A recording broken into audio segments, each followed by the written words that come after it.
हरे कृष्ण। आप सभी को हमारे चैनल में स्वागत करती हूँ। आज हम श्रवण करेंगे श्रीमद् भगवद गीता के तीसरा अध्याय कर्मयोग के बारे में। तो आइए हम श्रवण करते हैं। इस अध्याय में भगवान श्री कृष्ण यह समझाते हैं कि सभी जीव अपनी स्वाभाविक प्रकृति के गुणों के कारण कार्य करने के लिए बाध्य होते हैं और कोई भी प्राणी एक क्षण के लिए भी अकर्मा नहीं रह सकता। वे जो गुरुए वस्त्र धारण कर ब्राह्मण रूप से वैराग्य प्रदर्शित करते हैं लेकिन आंतरिक रूप से इंद्रिय विषयों के भोगों के प्रति आसक्ति रखते हैं, वे ढोंगी है।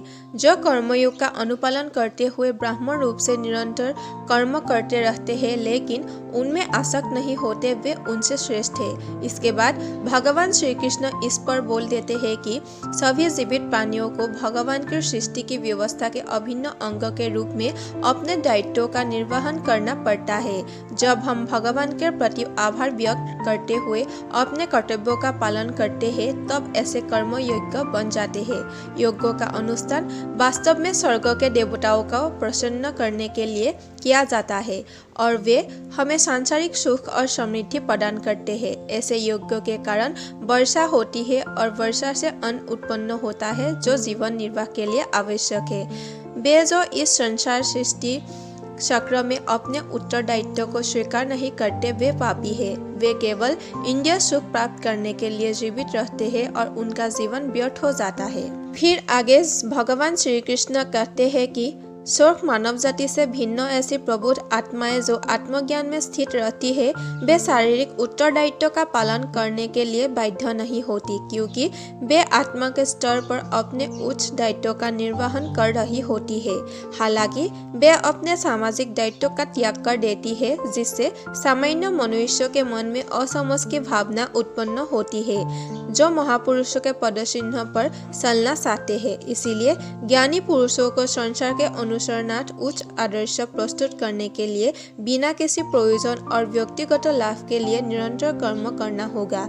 यह अज्ञानी को अपरिपक्व अवस्था में अपने नियत दायित्व का त्याग करने से रोकेगा। अतीत में महान राजऋषियों जैसे कि राजा जनक और अन्य राजाओं का यही उद्देश्य था कि जिन्होंने अपने सांसारिक दायित्व का निर्वहन किया था। तत्पश्चात अर्जुन पूछता है कि लोग अनिच्छा से पाप पूर्ण कर्मों में प्रवृत्त क्यों होते हैं? क्या उन्हें बलपूर्वक पाप कर्म में लगाया जाता है? परम प्रभु श्री कृष्ण बताते हैं कि संसार का सर्वभक्षी पाप पूर्ण शत्रु केवल कामना वासना है। जिस प्रकार से अग्नि धुएं से ढकी रहती है, दर्पण धूल से ढका रहता है, उसी प्रकार से कामना मनुष्य के ज्ञान पर आवरण डाल देती है और उसकी बुद्धि का विनाश कर देती है। फिर श्री कृष्ण अर्जुन से आह्वान करते हैं कि वह इस कामना रूपी शत्रु का संहार कर दे जो पाप का मूर्त रूप है और अपने इंद्रिय मन और बुद्धि को बस में करे। अर्जुन ने कहा, हे जनार्दन, यदि आप बुद्धि को कर्मों से श्रेष्ठ मानते हैं तो फिर आप मुझे इस भीषण युद्ध में भाग लेने के लिए क्यों कहते हो? आपके अनेकार्थक उपदेशों से मेरी बुद्धि भ्रमित हो गई है। कृपया मुझे निश्चित रूप से कोई एक ऐसा मार्ग बताएं जो मेरे लिए सर्वाधिक लाभदायक हो। परम कृपालु भगवान श्री कृष्ण ने कहा, हे निष्पाप अर्जुन, मैं पहले ही ज्ञानोदय की प्राप्ति के 2 मार्गों का वर्णन कर चुका हूँ। ज्ञानोदय उन मनुष्यों के लिए है जिनकी रुचि चिंतन में होती है और कर्मयोग उनके लिए है जिनकी रुचि कर्म करने में होती है। न तो कोई केवल कर्म से विमुख रखकर कर्मफल से मुक्ति पा सकता है और न केवल शारीरिक संन्यास लेकर ज्ञान में सिद्धावस्था प्राप्त कर सकता है। भगवान श्री कृष्ण अर्जुन को कहते हैं कि कोई भी मनुष्य एक क्षण के लिए अकर्मा नहीं रह सकता। वास्तव में सभी प्राणी प्रकृति द्वारा उत्पन्न 3 गुणों के अनुसार कर्म करने के लिए विवश होते हैं।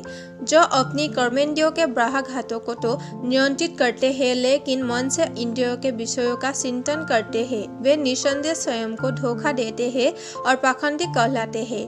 हे अर्जुन, लेकिन वे कर्मयोगी जो मन से अपनी ज्ञानेंद्रियों को तो नियंत्रित करते हैं और कर्मेंद्रियों से बिना किसी आसक्ति के कर्म में संलग्न रहते हैं, वे वास्तव में श्रेष्ठ है। इसीलिए तुम्हें निर्धारित वैदिक कर्म करने चाहिए क्योंकि निष्क्रिय रहने से कर्म करना श्रेष्ठ है।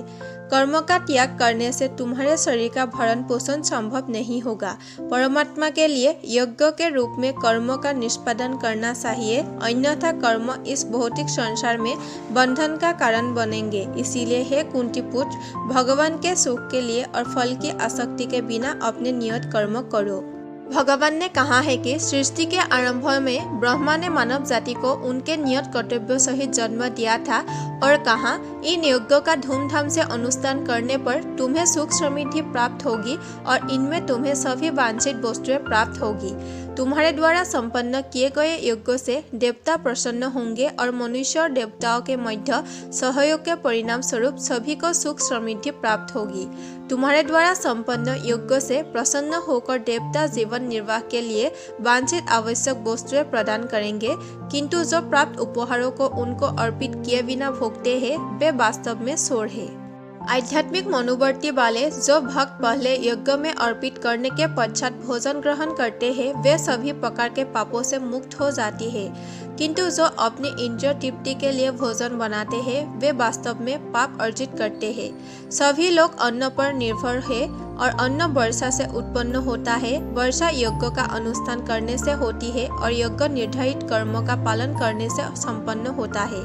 वेदों में सभी जीवों के लिए कर्म निश्चित किए गए हैं और वेद परम ब्रह्म भगवान से प्रकट हुए हैं। परिणाम स्वरूप सर्वव्यापक भगवान श्री हरि सभी यज्ञ कर्मों में नित्य व्याप्त रहते हैं। हे पार्थ, जो मनुष्य वेदों द्वारा स्थापित यज्ञ कर्म चक्र का पालन करके अपने दायित्व का निर्वहन नहीं करते वे पाप अर्जित करते हैं। वे केवल अपनी इंद्रियों की तृप्ति के लिए जीवित रहते हैं, वास्तव में उनका जीवन व्यर्थ ही है। लेकिन जो मनुष्य आत्मानंद में स्थित रहते हैं तथा जो प्रबुद्ध और पूर्णतया आत्मसंतुष्ट होते हैं उनके लिए कोई नियत कर्तव्य नहीं होता। ऐसी आत्मलीन आत्माओं को अपने कर्तव्यों का पालन करने या उनसे विमुख होने से कुछ पाना या खोना नहीं होता और न ही उन्हें अपनी निजी आवश्यकताओं की पूर्ति के लिए अन्य जीवों पर निर्भर रहने की आवश्यकता होती है। अंततः आसक्ति का त्याग कर अपने कार्यों को कर्तव्य समझकर फल की आसक्ति के बिना निरंतर कर्म करने से ही किसी को परमात्मा की प्राप्ति होती है। राजा जनक और अन्य महापुरुषों ने अपने नियत कर्मों का पालन करते हुए सिद्धि प्राप्त की थी, इसीलिए तुम्हें भी अपने कर्तव्यों का निर्वहन करते हुए समाज कल्याण के लिए अनुकरणीय उदाहरण प्रस्तुत करना चाहिए। महापुरुष जो भी कर्म करते हैं सामान्य जन उनका पालन करते हैं। वे जो भी आदर्श स्थापित करते हैं सारा संसार उनका अनुसरण करता है। भगवान अर्जुन को कहते हैं, हे पार्थ, समस्त तीनों लोकों में मेरे लिए कोई कर्म निश्चित नहीं है। न ही मुझे किसी पदार्थ का अभाव है और न ही मुझमें कुछ पाने की उपेक्षा है, फिर भी मैं निश्चित कर्म करता हूँ। यदि मैं सावधानी पूर्वक नियत कर्म नहीं करता तो हे पार्थ, सभी लोगों ने निश्चित रूप से सभी प्रकार से मेरे मार्ग का ही अनुसरण किया होता। यदि मैं अपने निर्धारित कर्म नहीं करता तब ये सभी लोग नष्ट हो जाते और मैं संसार में उत्पन्न होने वाली और अराजकता के लिए उत्तरदायी होता और इस प्रकार से मानव जाति की शांति का विनाश करने वाला कहलाता। भगवान कहते हैं, हे भरतवंशी, जैसे अज्ञानी लोग फल की आसक्ति की कामना से कर्म करते हैं उसी प्रकार बुद्धिमान मनुष्यों को लोगों को उचित मार्ग की ओर चलने के लिए प्रेरित करने हेतु अनासक्त रहकर कर्म करना चाहिए। ज्ञानवान मनुष्यों को चाहिए कि वे अज्ञानी लोगों को जिनकी आसक्ति सकाम कर्म करने में रहती है उन्हें कर्म करने से रोककर उनकी बुद्धि में मतभेद उत्पन्न न करे, अपितु स्वयं ज्ञानयुक्त होकर अपने कार्य करते हुए उन अज्ञानी लोगों को भी अपने नियत कर्म करने के लिए प्रेरित करना चाहिए। जीवात्मा देह के मिथ्या ज्ञान के कारण स्वयं को अपने सभी कर्मों का कर्ता समझती है। यद्यपि विश्व के सभी कार्य प्रकृति के 3 गुणों के अंतर्गत संपन्न होते हैं, लेकिन अहंकार वंश। भगवान कहते हैं, हे महाबाहु अर्जुन, तत्वज्ञानी आत्मा की पहचान गुणों और कर्मों से भिन्न करते हैं। वे समझते हैं कि इंद्रिय मन आदि के रूप में केवल गुण ही है जो इंद्रिय विषयों में संचालित होते हैं और इसलिए वे उनमें नहीं फंसते। वे मनुष्य जो प्रकृति के गुणों के प्रभाव से मोहित होकर फल प्राप्ति की कामना के साथ अपने कर्म करते हैं, लेकिन बुद्धिमान पुरुष जो इस परम सत्य को जानते हैं उन्हें ऐसे अज्ञानी लोगों को विचलित नहीं करना चाहिए जिसका ज्ञान अल्प होता है। भगवान कहते हैं, अपने समस्त कर्मों को मुझको अर्पित करके और परमात्मा के रूप में निरंतर मेरा ध्यान करते हुए कामना और स्वार्थ से रहित होकर अपने मानसिक दुखों को त्याग कर युद्ध करो। फिर भगवान अर्जुन को कहते हैं, जो मनुष्य अगाध श्रद्धा के साथ मेरे इन उपदेशों का अनुपालन करते हैं और दोष दृष्टि से परे रहते हैं, वे कर्मों के बंधन से मुक्त हो जाते हैं। किंतु जो मेरे उपदेशों में दोष ढूंढते हैं, वे ज्ञान से वंचित और विवेकहीन होते हैं। इन सिद्धांतों की उपेक्षा करने से वे अपने विनाश का कारण बनते हैं। बुद्धिमान लोग भी अपनी प्रकृति के अनुसार कार्य करते हैं, क्योंकि सभी जीव अपनी स्वाभाविक प्रवृत्ति से प्रेरित होते हैं। किसी को दमन से क्या प्राप्त हो सकता है? इंद्रियों का इंद्रिय विषयों के साथ स्वाभाविक रूप से राग और द्वेष होता है, किंतु मनुष्यों को इनके वशीभूत नहीं होना चाहिए, क्योंकि ये आत्म कल्याण के मार्ग के अवरोधक और शत्रु है। अपने नियत कार्यों को दोषयुक्त संपन्न करना अन्य के निश्चित कार्यों को समुचित ढंग से करने से कहीं अधिक श्रेष्ठ होता है। वास्तव में अपने कर्तव्यों का पालन करते हुए मरना दूसरों के जोखिम से युक्त भयावह मार्ग का अनुसरण करने से श्रेयस्कर होता है। अर्जुन ने कहा, है वृषणिवंशी श्री कृष्ण, ईसा न होते हुए भी मनुष्य पापजन्य कर्मों की ओर क्यों प्रवृत्त होता है? ऐसा प्रतीत होता है कि उसे बलपूर्वक पाप कर्मों में लगाया जाता है। परमात्मा श्री कृष्ण कहते हैं, अकेली काम वासना जो रजोगुणों के संपर्क में आने से उत्पन्न होती है और बाद में क्रोध का रूप धारण कर लेती है, इसे पाप के रूप में संसार का सर्वभक्षी शत्रु समझो।